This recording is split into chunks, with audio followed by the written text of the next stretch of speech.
Hi everyone, welcome back to Learn with Me. I'm Deborah Hanson, and today I'm going to be talking about AP Human Geography 2.8 Women and Demographic Change. Here we go. So if you've watched my other videos, you know how important the key terms are, and I usually do videos on just the key terms. For this section of Unit 2, we really only have developed regions and developing regions, not too many key terms for this one, but it is super important to know all the key terms in AP Hug because that is going to help you get that 5 on the AP exam. So in this video, I'm going to break down the CED question for 2.8, which is explain how the changing role of females has demographic consequences in different parts of the world. So we're going to go through all the essential knowledge that you need to be able to answer that question because we know that the College Board gets their questions for the exam from the CED. So super important to be able to answer these questions. So before we get started, I just want to say thank you to everybody who has hit that like and subscribe button for me. It really helps me a lot and I really appreciate it. I hope you find these videos helpful and it'd be great if the numbers could go up so we can get these videos to more students who are studying AP Human Geography.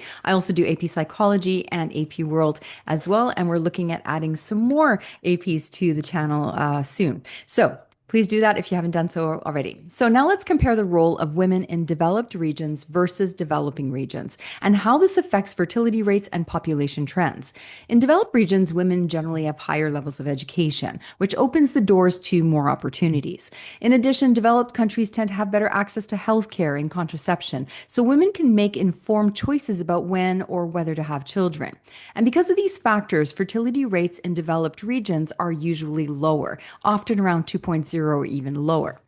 Overall, women have greater independence and more control over family planning.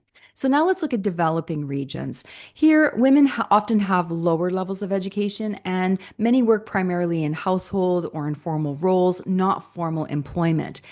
Access to healthcare and contraception is more limited, which means fewer options for family planning. And as a result, fertility rates are much higher. For example, in parts of the sub-Saharan Africa, the total fertility rate can be above 5.0. So the big takeaway is education, healthcare, and women's empowerment plays a huge role in shaping fertility rates and population growth. When women have more opportunities and more control, fertility rates tend to drop. When opportunities are limited, fertility rates are high. Now let's compare the economic roles of women in developing countries versus developed countries and how these roles influence family size and overall population patterns. In developed countries, women make up a large part of the workforce. They're heavily involved in professional careers, the service industry, and skilled labor. And because of this, women often face the challenge of balancing work with childcare, which makes having large families more difficult. Another factor is urbanization. In cities, living space is limited and expensive. So this pushes families towards smaller family sizes because raising multiple children in urban environments can be costly and demanding. So overall, women's strong economic participation combined with work-life balances, challenges, and urban living contribute to lower fertility rates in developed regions. Now let's talk about developing regions. In developing countries, women take on a very different economic role. Many women work on the family farm. They participate in subsistence or agriculture or handle household responsibilities. In these settings, children play a major role in supporting the family. So more children often means more labor, extra hands to help with the farm, or collecting water, or caring for younger siblings, or running a household. So this makes larger families economically beneficial rather than burdensome. Additionally, many developing regions are more rural, and larger families are common even when space is limited because children are seen as essential contributors to the household economy. Here's the tip. In developing regions, children and let's start that again. In developing regions, children are economic assets, while in developed regions, children are often considered economic costs. This key difference helps explain why fertility rates are generally higher in developing countries and lower in developed ones. So now we're going to talk about the political roles of women. Let's start by looking at women's political roles in the developed world. In many developed countries, women participate actively in society and politics. They can vote, they can run for office, they can pursue education, and they can advocate for their rights.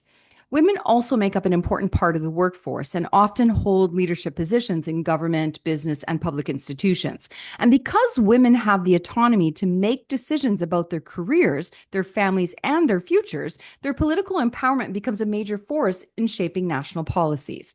Women's rights, such as equal pay, workplace protection, and reproductive rights, are ongoing political issues that stay at the center of the debate.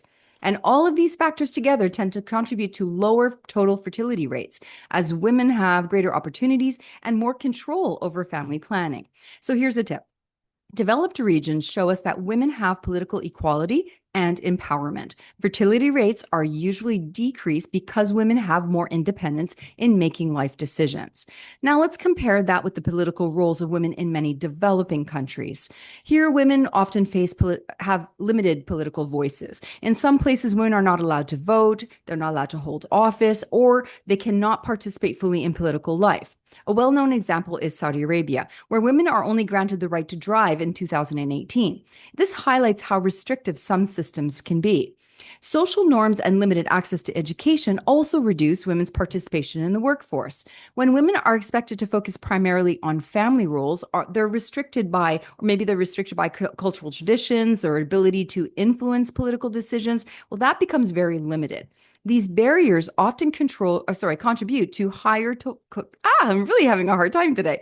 These barriers often contribute to higher total fertility rates because when women lack autonomy, educational opportunities, and economic independence, family size tends to remain larger. Here's your tip. In developing regions, limited rights and reduced participation keep fertility rates higher and restrict women's ability to shape political change. So that is all the essential information you need to know to be able to answer the CED question, explain how the changing role of females has demographic consequences in different parts of the world. Hopefully you found this video helpful. If you did, please hit that like and subscribe button for me. And hopefully if you have any questions, you will send me a message or leave a comment below. I promise I will always answer you. Have a great day. See you next time.